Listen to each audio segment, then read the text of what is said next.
Alright guys, today I am going to talk to you all a little bit about the contract situation with Swift, and we're going to talk about the automated manual transmissions.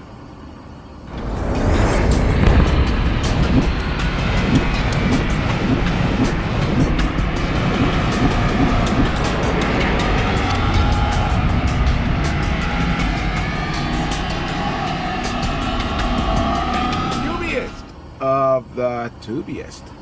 That's you, the best YouTube subscribers on the planet. And I'm 50 plus.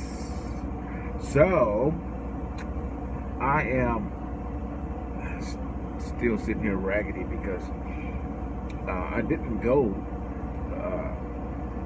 to get my haircut and spa day-ish. And I didn't because I went up to the front to first handle business, and I ended up getting a load out of here tomorrow that's going to take me through Houston. So I just decided to wait till I got home, and then I can do those things with my wife. So it's even better. So I just spent time cleaning the truck and doing this. Watch this. I hope y'all can see my little, can you see the steam coming out of it? I have a pot roast in there. So I'm cooking a pot roast in my Instant Pot. Man, it smells good in there too. This is the first time I cooked a pot roast in it, so I'm sure it's going to turn out pretty good. So I'll let you guys know. If it works out really good, then over the next, I don't know, maybe 10 days or so, my student is going to start doing all of the cooking so he can learn how to cook on his truck. And I mean, if you're a good mentor, then you're teaching your student more than just how to drive the truck up the road and park and everything. Being out here is a lifestyle, and you got to be able to survive with it, and if not, it'll break you. So you guys are going to watch him do the same things that I was doing in my previous video, so he'll learn how to do it. So I had a subscriber ask me about the contracts that there are some companies out there that have you sign non-compete, like a 2-year non-compete, which means basically they want to hold you hostage for that 2 years. Now, these companies aren't trying to actually hold you hostage. They want to prevent you from running off. They just want to to secure their investment in you in the best way they can. And I mean, what's to stop you from taking their money that they let out to you for school, and then you just run off and go someplace else, and then they got to chase you around the country for their money that you promised them you would give them in exchange for them helping you get your CDL. So that's why it happens. It's not that they're trying to be ass. They just got to be able to protect themselves from y'all bad credit ass. So Swift doesn't do that. They come at you if you don't take care of your obligations, but they don't have you sign any contracts. They don't hold your feet to the fire until you don't pay. I've never experienced that or talked to anyone who has experienced it. You just stay here for a year, man, and your obligation to the student loan is taken care of. If you were to leave before then nobody at Swift is gonna come after you with the popo unless you don't pay what you owe. If you owe them for the school, then they're going to come after you. They should, because they are a debtor, you know. So what you can do is pay your loan off or pay for your school on your own, and you're under no obligations to experience all of this wonderful stuff that I am, you know. This is a really cool company. So, and by the way, a lot of people have it in their minds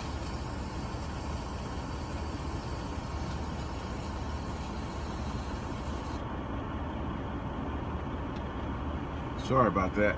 Okay, that Instant Pot, the little lever on it has two sections. One is venting, and then the other seals. And I had it on the venting. Because it generally would have built pressure up by now, and it is trying to build up pressure, but I'm venting it, so I had to fix that. Okay. Anyways, that's not what you're coming here for. A lot of people get in their head that they're just going to come to Swift, they're going to stay, do their 6-month experience. Well, I don't know. You stay off of these ridiculous people's YouTube page that tell you guys, you know, that you're going to be able to do something as ridiculous as working for a company for 6 months, leave and go somewhere else and make just this ridiculous amount of money. You know, they're selling you a pipe dream. Wherever you go, you're not going to have 6 months experience with them. When you leave, you're going to go start a new job at a new company with zero experience, lower man on the total pole. So I guess that means you're going to get the nicest equipment they got out there. You're going to get the nicest loads they got out there. And you can get the best days off they got out there. All because you brand new with 0 days and zero experience with them. But come on, man. You guys are going to have to start picking and choosing who you guys want to listen to on YouTube, because it's some good information and then there's some horribly bad information as well. Okay, you can come here and work for Swift for that purpose tonight. CR England or Creek Prime, wherever you go, whomever you with. I hope you've done your due diligence before you started with that company. But if you're there and it's working for you, why would you leave? I don't care which company it is. Why would you leave? It don't have to be Swift. Why would you leave? What makes you think that the grass is greener on the side? In what instances has that dumbass theory proven true? That grass was greener on the other side? When? Is it with that horrible, crappy ass marriage you just got out of, and met someone else and jumped on that one and it turned out great? Well, that's wonderful. But guess what? You married jacked up in the first place with the first one. Just like you picked a company that wasn't right for you when you picked that company. Same thing. Come on, man. There's no that grass is greener crap. Does not exist, and it ain't, wherever you're at, it's best that you make the very best of it, get what you want out of it, and then move forward, not only because you are unhappy, it should be because you reached the goal that you wanted to reach. If your goal is to get 6 months experience and then all of a sudden you're going to be the best trucker driver out there, you're going to go make a whole bunch of money driving trucks, good luck to you, but you ain't going to have none. It ain't going to happen. Because it just don't. There's no way that you're going to have 6 months experience doing any career and then all of a sudden be at the top of it. Think, okay? If you don't like what you're doing, if you're at a big mega carrier and you don't like what you're doing, maybe you're tired of driving trucks, go in the office, talk to somebody, say, hey, I need to get out of this truck. What else is we got here that I can do? And then whatever you qualify for, maybe you can be a driver later. There's a lot of things that these companies do. There's a lot of jobs within your company that you can move around, and you don't actually have to forever be behind the wheel if that's not what you want So just don't listen to that craziness. And don't go to a company that has a clause that holds you hostage to some ridiculous time frame, and you're not happy with it. You don't have to do that. Just move on. Okay? Don't take their money though. Okay? Don't start their process, spend their money, and then say, I decided I don't want to sign your contract. It's not cool. It's not professional. We don't do things that way. Just do what you got to do. Okay? All right. So basically, I'm asking you to do your due diligence before you jump out there. Make sure that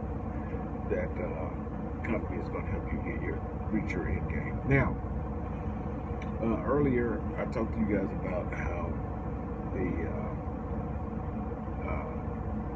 industry is heavy on automated transmission in these trucks, and I'm finding out that even Swifty who held out for a very long time, having their drivers test out of school with manual transmissions, are now testing out their students on automatic transmissions, so you end up with that restriction. Okay, I didn't like that, but I understand, and you can't be blind to the situation and believe that this wasn't going to happen. Everybody's doing it because the people coming up through the ranks right now, the future of trucking, they don't drive manual transmissions. They don't know anything about them. They don't care anything about them. They don't want to drive them. I know how to drive. I learned my first vehicle was a manual transmission. I've been switching gears for all my life, and I don't want to drive a truck, a big truck switching gears. Can I do it? Yeah, but I don't have no part on that. So I want what's easy, and this is easy. Drives real good, So that's just the wave of the future. But what I want to explain to you guys, a couple of things. I made a video about this too, by the way, but I'm gonna do it again right now because I like it. Now I give you that information. True, real deal, okay? Automatic transmissions and manual transmissions are the difference between them is the coupling system, which the part that attaches the drive axle to the engine, okay, where the power is coming from. What attach those things is what makes them a difference. One is attached by a mechanical device called a clutch, and the other one is done through hydraulic fluid, and the pressure is built up in the hydraulic fluid through a torque converter. Okay, that's an automatic. In the earliest of year, when these big rigs started to go that route, they tried the automatic transmission, an Allison automatic transmission, and the thing about hydraulic fluid and the pressure that is created through a torque converter is it creates a lot of heat, and the heat is a destroyer of anything, and of course the transmission began to fail. So the second attempt was the automated transmissions. Okay, so what that means is you have a manual transmission. Okay, same manual transmission they got in the truck with the guy with that goddamn 8-foot stick shift up there. I don't know what the shit. We got to reach way up here to shift the gears and shit. Ain't that crazy? But I mean, that's the thing. That's the truck driver thing. They do this here. Look, seat all the way down, right? And then the shifter's way up here. That's how they driving down the road. They doing that. Watch, you gonna see it. That's their thing. Okay. So This guy sitting next to you, going, what the hell is that guy doing? So, let's go. There we go. So it's the same transmission, right? But they get this little helper monkey, and they put the little helper monkey on the side of the transmission, and the monkey switches that, he moves that big old stick for you, so they take it out. You just give it to him, he's down there shifting. Okay? And he pushed the clutch in for you, and he switched the gears. Okay? And they contain him in this little box, and then they bolt it onto the side of the transmission. But it's the same transmission. Do the same thing. It's a manual transmission that you don't have to shift. Okay? Because it does not have a torque converter and hydraulic fluid. It is not automatic. It's automated. Okay? There are two totally different things. In fact, when I drive this truck right here and then right now, I start off down the road, it's like this.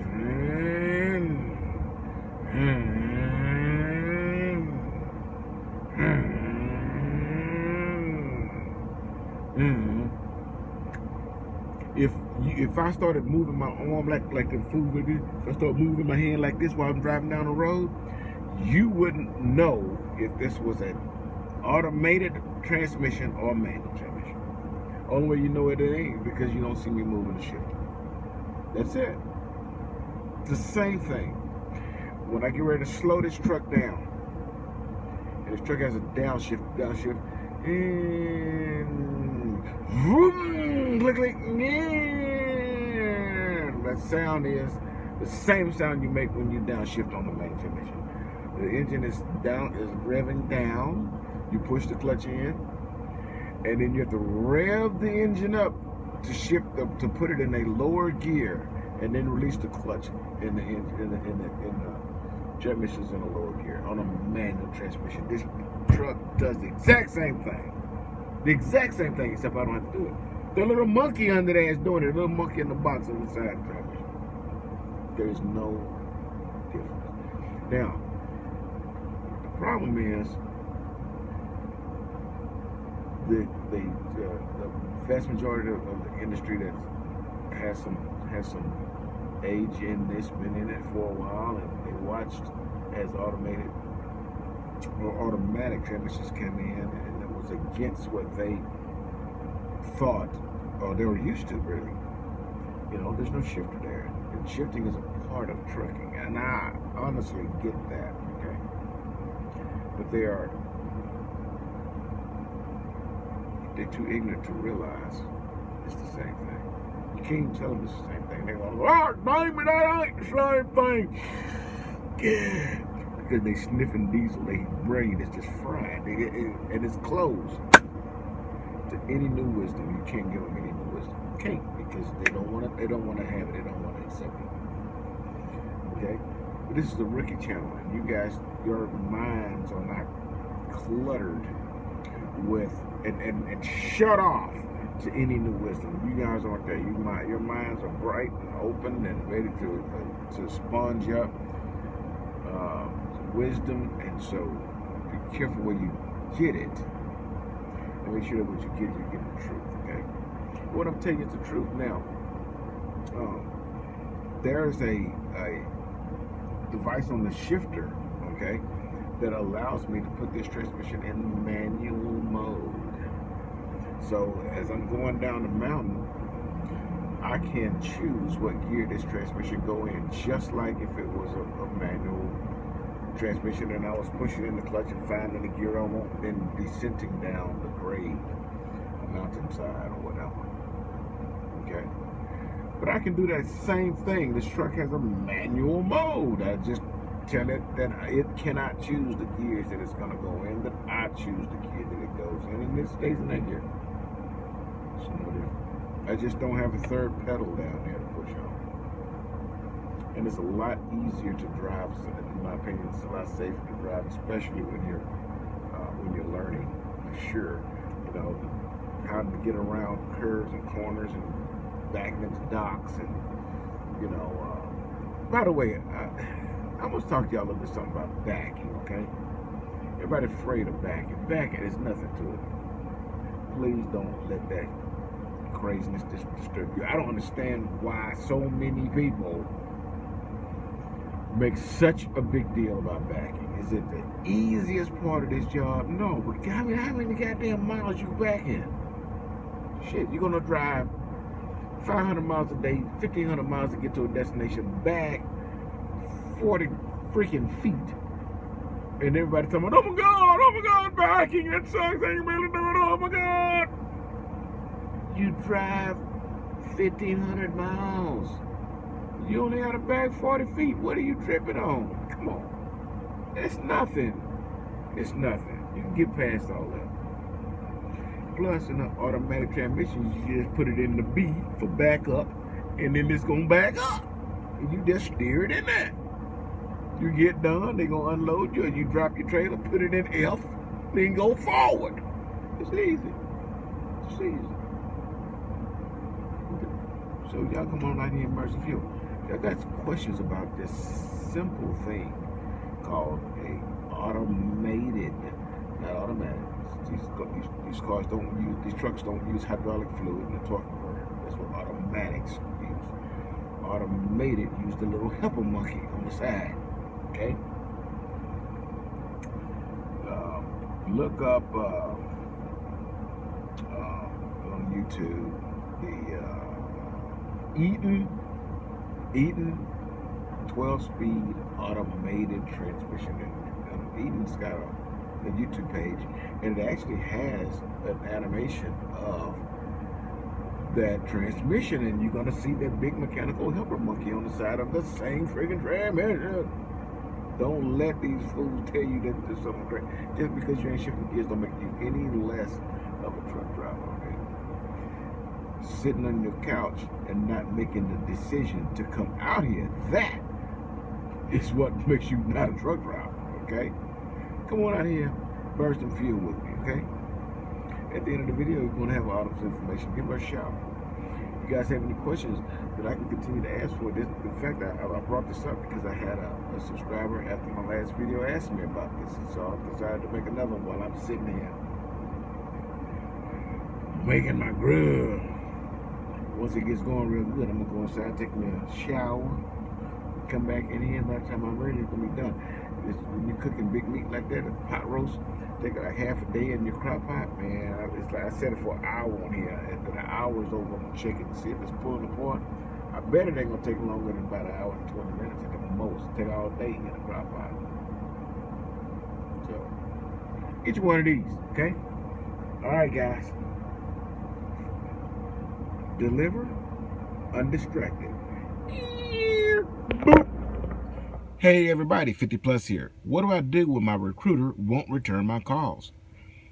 They're lying to me. They don't have answers to the questions I'm asking. Problem is, once I get those questions, it's already too late. Industry standard, once a recruiter has got you, they got you. You belong to them. At the end of this video, I'm going to give you my recruiter's information. Her name is Autumn, and if you're thinking about joining Swift, that's who I want you to contact. Give her a call. She's going to send you through the process. Eventually, you're going to wind up on a mentor's truck. When you get in that truck, you're going to be in that truck for $200. For $200, I want your phone in the bunk. If you're willing to do that, I'm going to send you a Blue Pirate headset. You need to let Autumn know 50 Plus sent you.